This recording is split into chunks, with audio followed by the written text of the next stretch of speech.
এই দূর দেশে থাকতে এসে কত কিছু খাওয়া শিখেছি তার একটা রেসিপি আজকে তোমাদের সাথে শেয়ার করব। হাই এভরিওয়ান, আমি রিঙ্কু।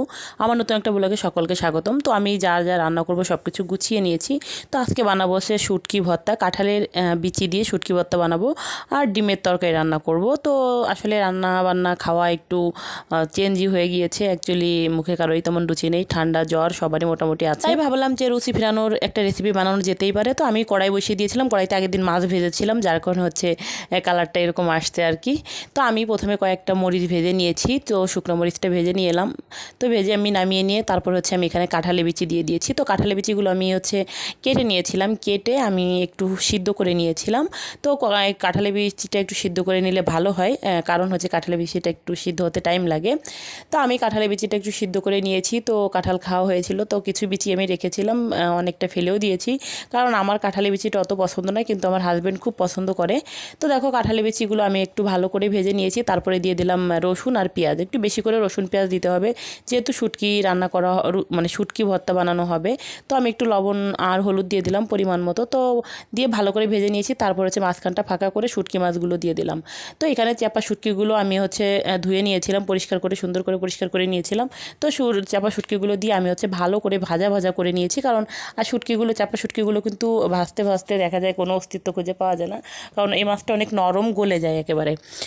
তো মাছটা ভাজা হয়ে গেছে, এখন হচ্ছে আমি পাটায় হচ্ছে ভর্তাটা বানিয়ে নেবো। তা প্রথমে হচ্ছে মরিচগুলো আমি ভেজে রেখেছিলাম, মরিচগুলো বেটে নিলাম। তারপরে হচ্ছে আমি তোমার যে শুটকিগুলো ভেজে রেখেছি কাঁঠালের বিচি সহ, ওইগুলো হচ্ছে দিয়ে আস্তে আস্তে করে বেটে নিলাম।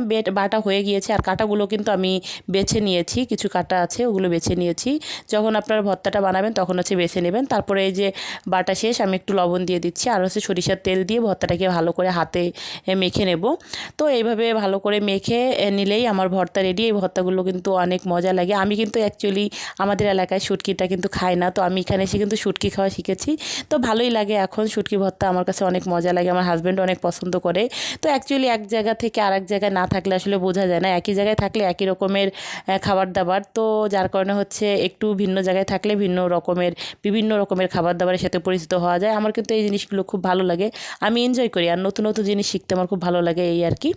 তো তারপরে আমি শুটকি ভর্তাটা বানিয়ে এখন হচ্ছে এই যে ডিমের তরকারি রান্না করব। তো আজকে ডিমের তরকারিটা একটু অন্যভাবে রান্না করব। কিছুটা ডিম আমি ভেজে নিয়েছি, আর কিছুটা ডিম সিদ্ধ করে ভেজে নিয়েছি। তো ভেজে নেওয়ার পরে আমি যেভাবে ডিমের তরকারিগুলো রান্না করি সেইভাবেই রান্না করতেছি, অন্য কোনো রেসিপি না, অন্য কোনো মানে নতুন কোনো কিছু না। তো শুধু হচ্ছে ডিমগুলো মানে কিছু ডিম আমি হচ্ছে অমলেট করে রেখেছি, ওইটাও আমি ডিমের তরকারির ভিতরে দিয়ে দেবো।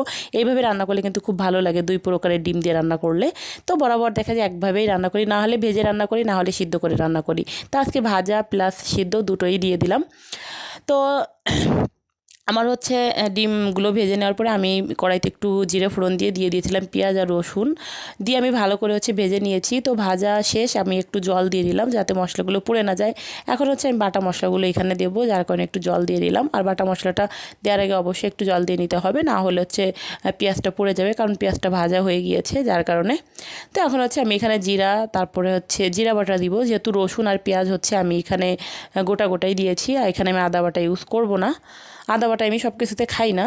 তো দিয়ে দিলাম বেশি করে একটু জিরা বাটা দিয়ে দিলাম। জিরা বাটা দিয়ে দেবো হচ্ছে হলুদ আর লবণ দিয়ে ভালো করে হচ্ছে মশলাটা কষিয়ে নেব।